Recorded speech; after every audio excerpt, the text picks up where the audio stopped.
ও মদিনার মাটি রে সকল শোক বুঝি তোর কপালে। ও মদিনার মাটি রে সকল শোক বুঝি তোর কপালে। ও মদিনা রে তোর বুকে আমার নবী, যার লাগি পাগল সবই, যার জন্য হইল সৃষ্টি ত্রিভুবন।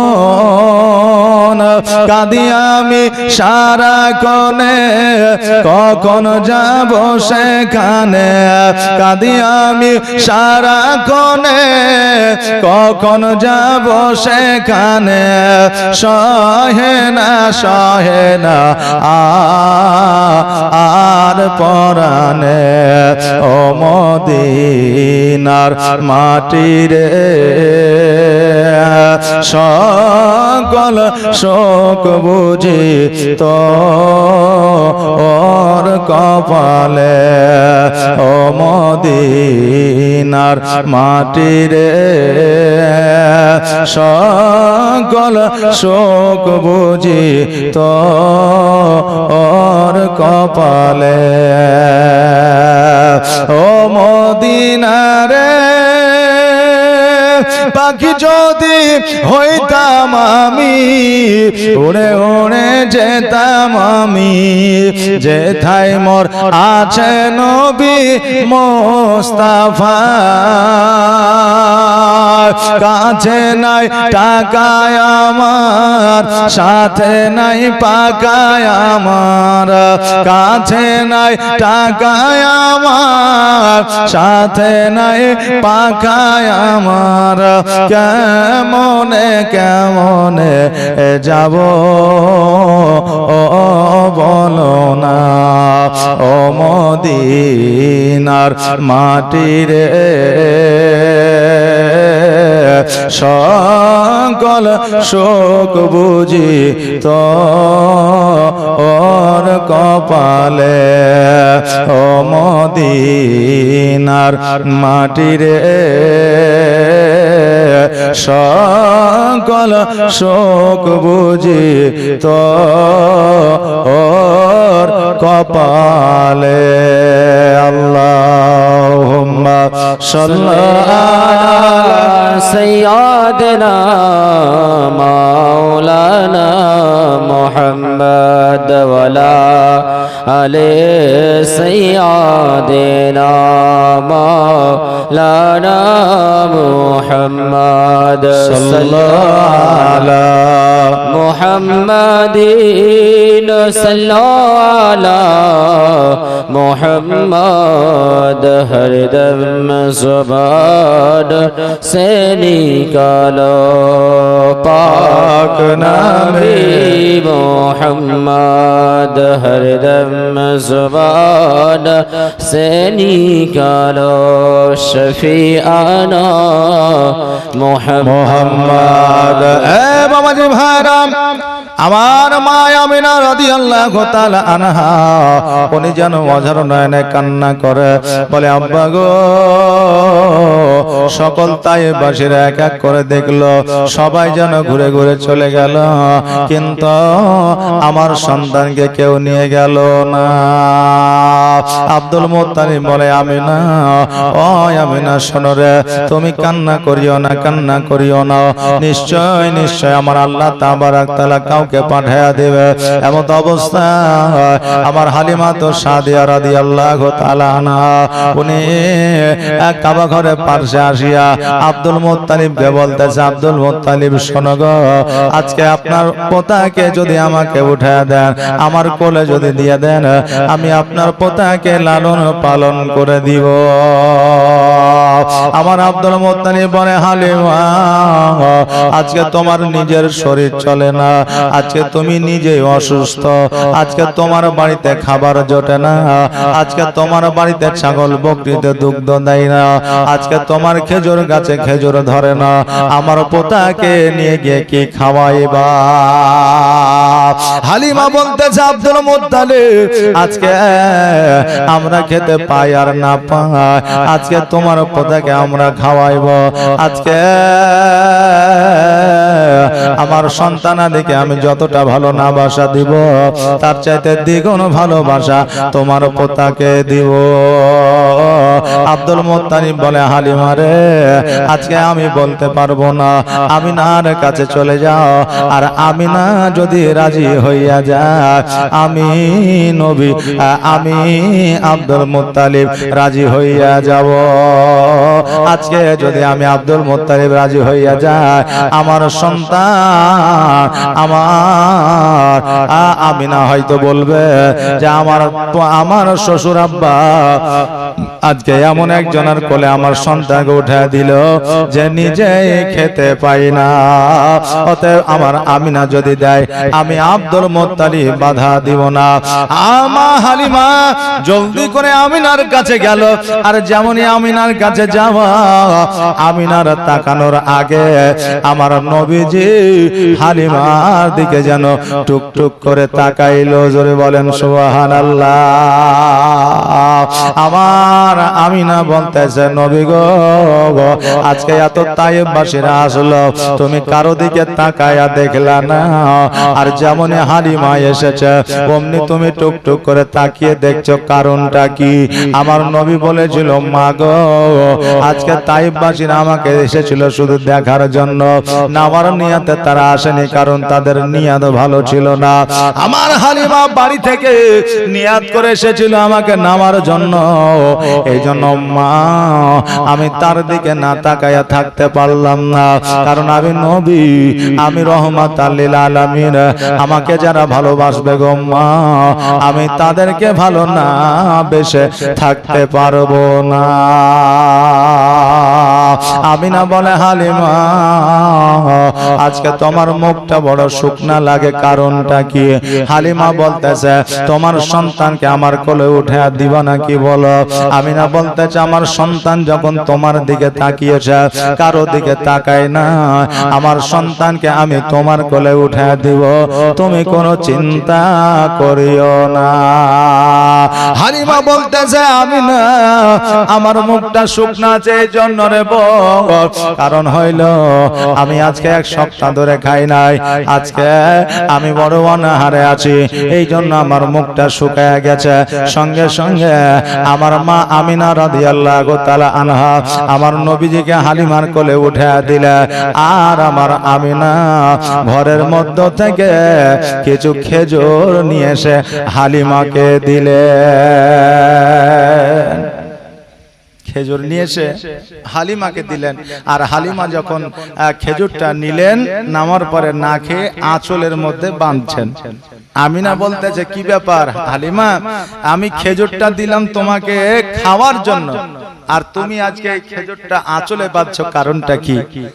তুমি খাবে না? হালিমা বলতেছে আমিনা আমি এই খেজুরটা কেমন করে খাবো?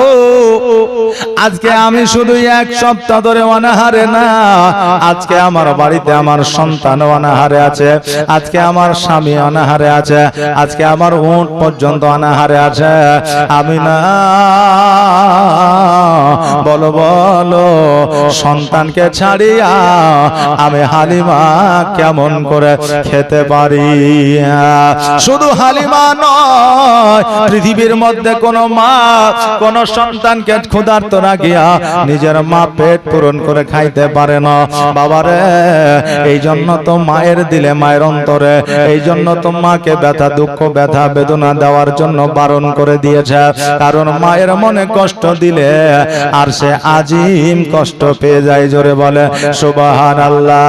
এই জন্য বলছে মায়ের দিলেতে ব্যথা কখনো দিও না, কখনো দিও না, মায়ের দিলেতে ব্যথা কখনো দিও না, কখনো দিও না। আর মায়ের দোয়ায় পাওয়া যায় গো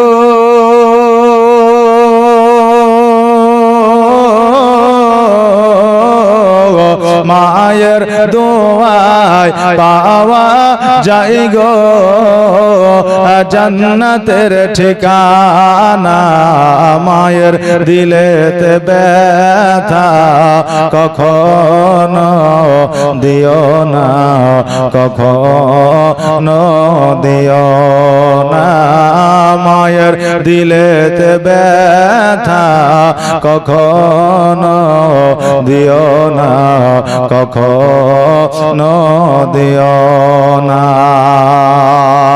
দেখো দুঃখে দুঃখিনী রবে আর ছেলের খুশির তরে মা মরতে রাজি হবে। দেখো দুঃখে দুঃখিনী রবে আর ছেলের খুশির তরে মা মরতে রাজি হবে। আর জীবন দিলেও শোধ হবে না, আর জীবন দিলেও শোধ হবে না। মায়ের এক ফোঁটা দুধের দেনা, মায়ের দিলেতে ব্যথা কখনো দিও না, কখনো দিও না। আর মায়ের দোয়ায় পাওয়া যায় গো জান্নাতের ঠিকানা। মায়ের দিলেতে ব্যথা কখনো দিও না, কখনো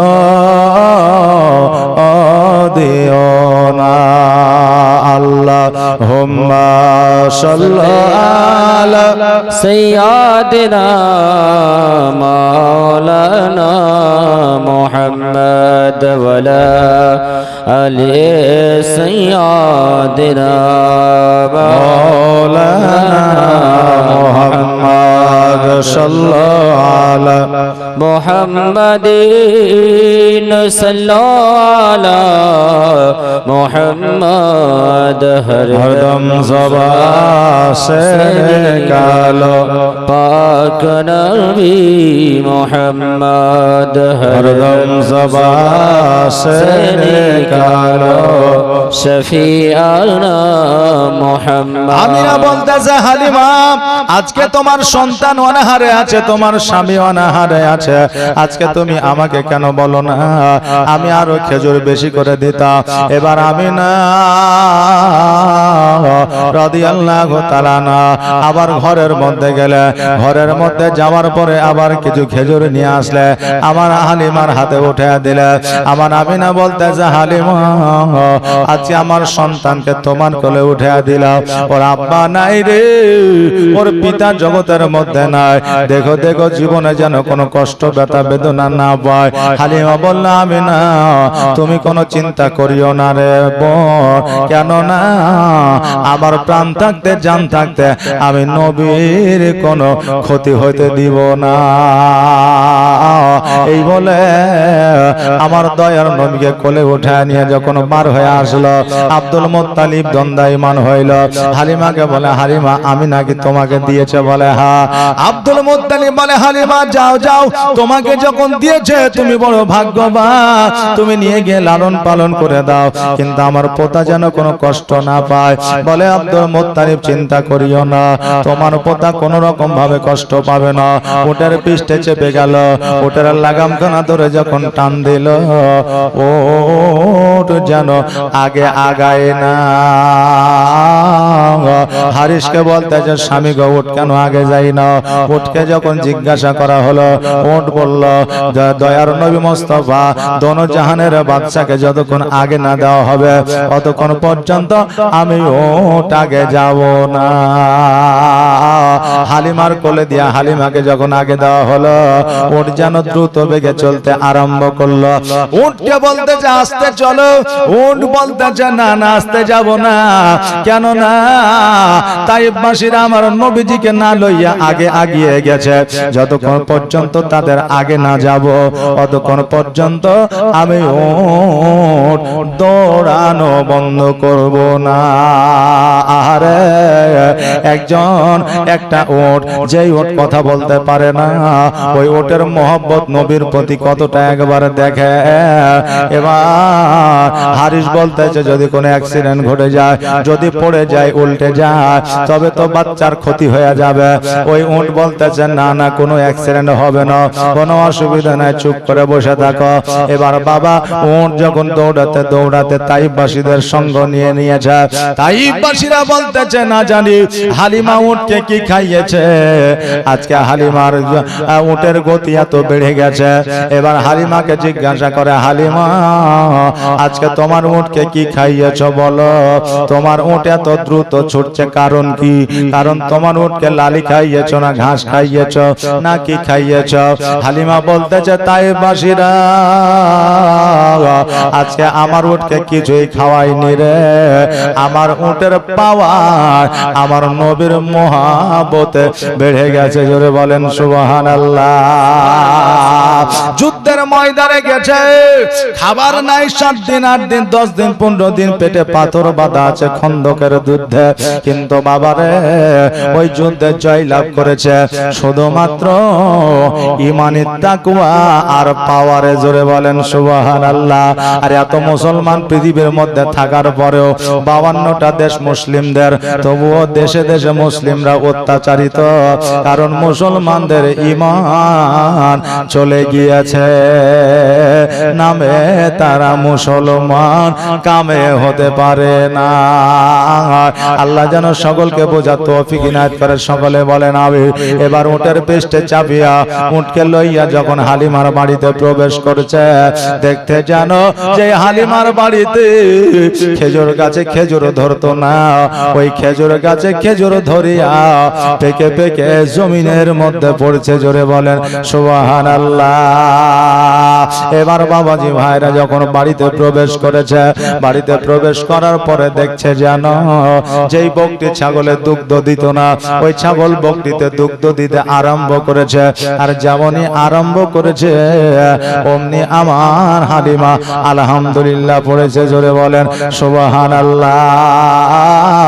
ভালো কিছু হলে যদি আপনার উপকার হয়, উন্নতি হয়, তৃপ্তি পান, তবে আপনি আলহামদুলিল্লাহ পড়বেন, আল্লাহর শুকরিয়া আদায় করবেন। হালিমা রাত্রিবেলায় আমার নবীজিকে দোলনা দেবে, এই জন্য হারিসের কোলে উঠে দিলেন। বলে স্বামী গো এবার বাচ্চাটিকে একটু বাইরে থেকে ঘুরিয়ে নিয়ে আসা, আমি একটু দোলনাটা বানিয়ে নিয়ে, ওই দোলনাটা হলো কাপড়ের দোলনা, শাড়ির দোলনা, একদিকে এক চালা বাঁধবে, অপর দিকে আর এক চালাই বাঁধবে, তবে দোলনা হয়ে যাবে। আগেকার দোলনা এই রকমই ছিল, এখনকার মতো আপডেট দোলনা ছিল না, ছিল আজ থেকে 10 বছর আগে ছিল না। এখন আপনার ওই দেখেন 500 টাকা 1000 টাকা দোলনা পাওয়া যায়, লাইটিং সিস্টেম, তারপরে কত রকম মিউজিক সিস্টেম। বাচ্চাকে শোয়া দেন তবুও ঘুমায় না, দোলনা দেন তবুও ঘুমায় না। কিন্তু আগে মায়ের আঁচলের দিয়া যখন আপনার দোলনা বানায়া দেওয়া হতো, ওই আঁচলের দোলনায় বাচ্চাকে শুয়ে দিত, আর মা যাতাই আপনার আটা পিসাই করতো, ঢিকিতে আপনার চাল বার করতো, বাচ্চা আরামদায়ক ভাবে ঘুমাইতো। এখান থেকে বোঝা যায় মায়ের আঁচলে যে শান্তি, কোটি কোটি টাকার বিছানায় সেই শান্তি নাই। জোরে বলেন সুবহানাল্লাহ। বাবাজি ভাইরা, আপনার যদি বাধা বিপদ অসুখ অসুখ বিসুখ হয়, একবার মায়ের আঁচল কানা ধরিয়া মাথায় ঠেকায়া লিবা। খোদার কসম করে বলি, ওই মায়ের আঁচলের বাদৌলাতে আপনার সকল পেরেশানি দূর হইয়া যাবে। কিন্তু আমরা পেরেশানি হলে মায়ের কাছে যাই না, আমরা যাই ওঝার কাছে তাবিজ নেওয়ার জন্য, আমরা যাই ডাক্তারের কাছে ওষুধ নেওয়ার জন্য। গেলে আমাদের যেতেই হবে বৈজ্ঞানিক পদ্ধতিতে ডাক্তারের কাছে, কিন্তু তার সাথে সাথে আমাদের মায়ের দুয়ারও দরকার আছে। কারণ পৃথিবীর মধ্যে কোন দুয়ার গ্যারান্টি নাই কবুল হবে কিনা, কিন্তু একটা দুয়ার গ্যারান্টি আছে, যেটা হলো মা বাপের দোয়া। জোরে বলেন সুবহানাল্লাহ। কারণ মায়ের দোয়া, বাপের দোয়া আল্লাহর দরবারে কারেন্টের মতো কবুল হয়। জোরে বলেন সুবহানাল্লাহ। এই জন্য বাপ মায়ের দোয়ার দরকার আছে, বাপ মায়ের দোয়া আপনারা নিবেন। এবার বেরাদার, হালিমাতুস সাদিয়া রাদিয়াল্লাহু তাআলা আনহা একটা কোনা বেঁধেছে, অপরটা কোনা বাঁধবে, এমন অবস্থা হারিস এসে হাজির হয়ে গেছে। বলতেছে, বিবি রে, আজকে এই বাচ্চাটার মধ্যে এমন একটা অলৌকিক দৃশ্য দেখলাম, আগে কখনো দেখি নাই। বলে, কি অলৌকিক দৃশ্য? বলে, অলৌকিক দৃশ্যটা হলো এই যে আমি যখন বাইরে নিয়ে গেলাম ঘোরার জন্য, বাচ্চাটার হাতটা ছুটে গিয়েছিল। ওই হাতটা যখন দলতেছিল, ওই হাতের সাথে সাথে খেজুর গাছগুলো যেন দলতেছিল। শুধু খেজুর গাছ নয় রে, আকাশের সূর্য পর্যন্ত এ মুহাম্মদের হাতের সাথে সাথে দলতেছিল। জোরে বলেন সুবহানাল্লাহ। হালিমা বলতে যে, স্বামী গো, আজকে আপনার দোলনা তো দূরের কথা, আজকে আপনার দোলনা তো দূরের কথা। ওগো স্বামী, কি নাম? এ বাবু, কি নাম?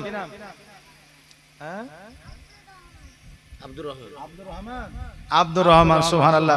এই দেখেন আব্দুর রহমান, এই দেখেন 100 টাকা দান করেছে। সুবহানাল্লাহ, জাযাকাল্লাহ, মাশাআল্লাহ, বারাকাল্লাহ। যে আশায় যে নিয়তে দান করেছে, আল্লাহ যেন দানকে কবুল করে। সকলে বলেন আমিন। একবার দরুদ পড়েন, আল্লাহুম্মা সাল্লি আলা সাইয়্যিদিনা মাওলানা মুহাম্মদ ওয়া আলা আলি সাইয়্যিদিনা মাওলানা মুহাম্মদ সাল্লাল্লাহু মুহাম্মাদিন সাল্লাল্লাহু মুহাম্মদ हरदम ज़बान से निकालो पाक नामे मुहम्मद, हरदम ज़बान से निकालो शफियाना मुहम्मद। বাবাজি ভাইরা,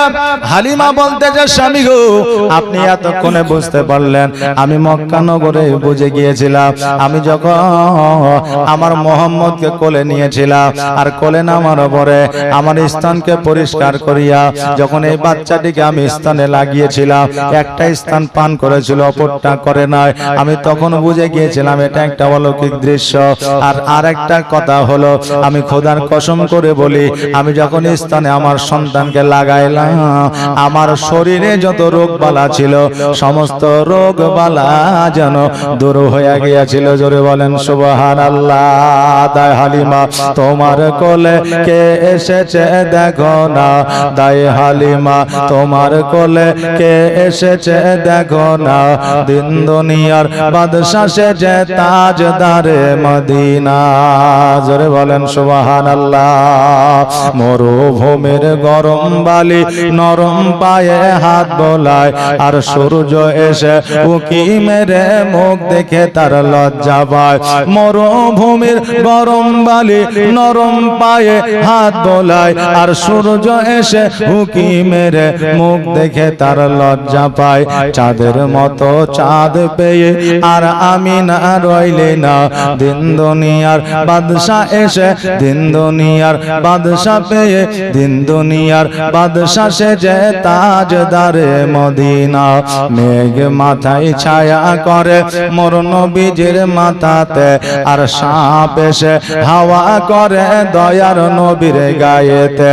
মেঘ মাথায় ছায়া করে মোর নবীজির মাথাতে, সাপ এসে হাওয়া করে দয়ার নবীর গায়েতে।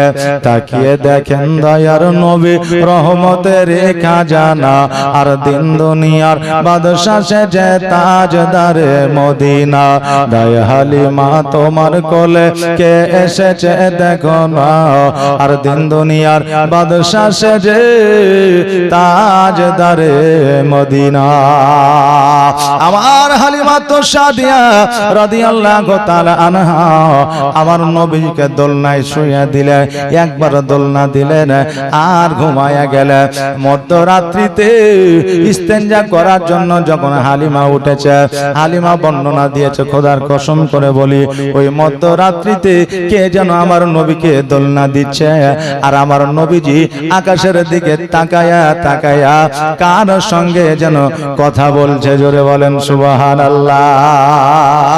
আচ্ছা এইরকম দয়ার নবী মায়ার নবী আর কি পাওয়া যাবে? যাবে যাবে না। তবে যদি মহব্বত করে সত্যের মাধ্যমে দেখা যাবে, নবীকে দর্শন করা যাবে যদি মহব্বত থাকে। আর মহব্বত যদি না থাকে তাহলে কিন্তু হবে না। কিছু বাতিল ফেরকার মানুষ আছে যারা বলে নবী চলে গেছে আর নাই, বলে কি বলেন আর নাই। বেরাদার নবী আমার জিন্দা, কালো ছিল আজও আছে, কিয়ামত পর্যন্ত থাকবে। বেরাদার নবী ছাড়া কারো শাফাত সম্ভব নয়, হবে না। নবী আমাদের সকলকে শাফাত লাভ করাইবে। বেরাদার এই ঈমান আমাদের রাখতে হবে, এই বিশ্বাস আমাদের রাখতে হবে। নবী ছাড়া মুমিন কেউ হতে পারেনি, কিয়ামত পর্যন্ত মুমিন হতে পারবে না। মুসলমান অনেকেই হতে পারবে কিন্তু মুমিন হতে পারবে না। আপনি বলবেন এটা আবার কেমন কথা? কারণ ইয়াজিদ তো ইমাম হাসান হোসেনকে শহীদ করেছিল, কিন্তু ইয়াজিদ কি মুসলমান ছিল না? ছিল। শয়তান আজাজিল, হ্যাঁ ও তো মুসলমান ছিল, মুসলমান ছিল না? ছিল। কিন্তু সে শয়তান হয়ে গেল আর ইয়াজিদ হয়ে গেল কাফের হয়ে গেল। বেরাদার তো অতএব আমরা মুসলমান হয়েছি, নবীর প্রতি মহব্বত রাখতে হবে। মহব্বত নবীর প্রতি যতক্ষণ রাখতে না পারবো ততক্ষণ পর্যন্ত পূর্ণাঙ্গ মুমিন হতে পারবো না। আল্লাহ যেন সেই তৌফিক দান করেন। আর বাপজি ভাইরা, নবী মুস্তাফা সাল্লাল্লাহু আলাইহি ওয়াসাল্লামের এই ছোট্ট কাহিনী, মানে ছোট্ট কালের বাল্যকালের কাহিনী বললে 5 দিন কেটে যাবে। তবে